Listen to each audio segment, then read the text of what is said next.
नमस्कार, स्वागत आहे तुमचं आपल्या महाराष्ट्र स्पेशलवर। आज आपण बघणार आहोत असे राजकीय नेते जे मराठ्यांनी मोठे केले, पण ते मराठ्यांना जेव्हा मराठ्यांचा फायदा होत आहे तेव्हा त्याच मराठ्यांना ते विरोध करतायत। आता कसं झालंय, मनोज जरांगे पाटील म्हणतायत की मला 288 आमदार पाडायचे, म्हणून हे जे बीजेपीचे प्रवीण दरेकर झाले, छगन भुजबळ झाले, देवेंद्र फडणवीस झाले।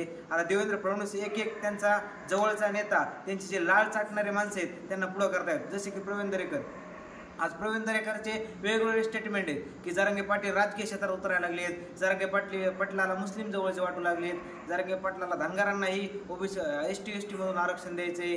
परंतु प्रवीण दरेकरचे साहेब, तुम्ही सांगा, जरांगे पाटील जर आज राजकीय झालेत तर त्यांनी कोणत्या पक्षाचा झेंडा हातात धरलाय? तुम्ही सांगा, ते जर आज राजकीय झालेत, त्यांचं कोणत्या 2 नंबर धंदे करणाऱ्याला पाठिंबा आहे? ते कोणते 2 नंबर धंदे करतात? जरांगे पाटील तुम्ही सांगा, प्रवीण दरेकरचे साहेब तुम्ही सांगा की जरांगे पाटलाच्या या महाराष्ट्रामध्ये किती शिक्षण संस्था आहेत? दरेकर साहेब तुम्ही सांगा की पाटलांनी आतापर्यंत या महाराष्ट्राच्या तिजोरीमधून, भारताच्या तिजोरीमधून किती पैसा लुटलाय? ते कशामुळे राजकीय झालेत? हे स्टेटमेंट तुम्ही या 2 दिवसात द्या।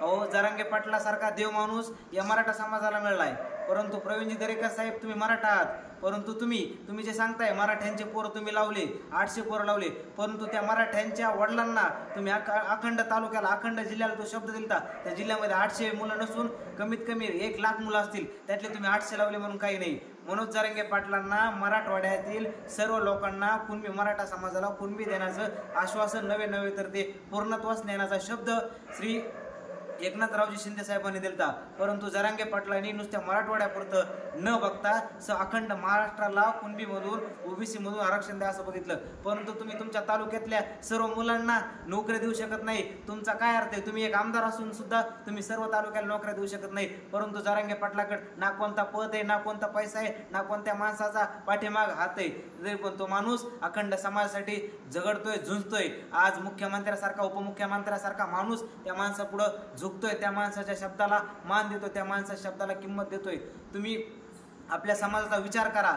जो आपल्या समाजाच्या विरोधात जाऊन ज्या माणसाने आपल्या आया बहिणींच्या वर काठ्यांनी रक्ताने वार केला, अशा माणसासोबत तुम्ही जाताय। त्या माणसाच्या आज तुम्ही केवळ आणि केवळ राजकीय खुर्चीसाठी त्या माणसाची लाळ चाटताय। तुम्ही त्या माणसाचा विचार करू नका। केवळ आणि केवळ तुम्ही, मला वाटतंय आज जे मनोज जरांगे पाटील आपल्या समाजासाठी नवे तर तुमच्या समाजासाठी करतायत, त्याला समर्थन द्या आणि मनोज जरांगे पाटलांवरती तुमच्याकडून टीका होऊ नये अशी मी यापुढे अपेक्षा धरतो। तुम्ही वाटलंच तर जरांगे पाटलांना एकदा येऊन भेटा, त्या माणसाची तळतळ बघा। तो माणूस केवळ आणि केवळ मराठा समाजासाठी 17 दिवस उपाशी राहतोय। प्रवीणजी दरेकर साहेब, तुमच्या राजकीय नेत्याच्या ढेऱ्या जवळ टोपल्या एवढ्या झाल्यात, परंतु त्या पाटलाच्या अंगाच्या हाडकाला मांस चिटकलंय। एकदा तुम्ही त्या माणसाची तळतळ मनातून जाणून घ्या, एवढंच सांगतो। धन्यवाद।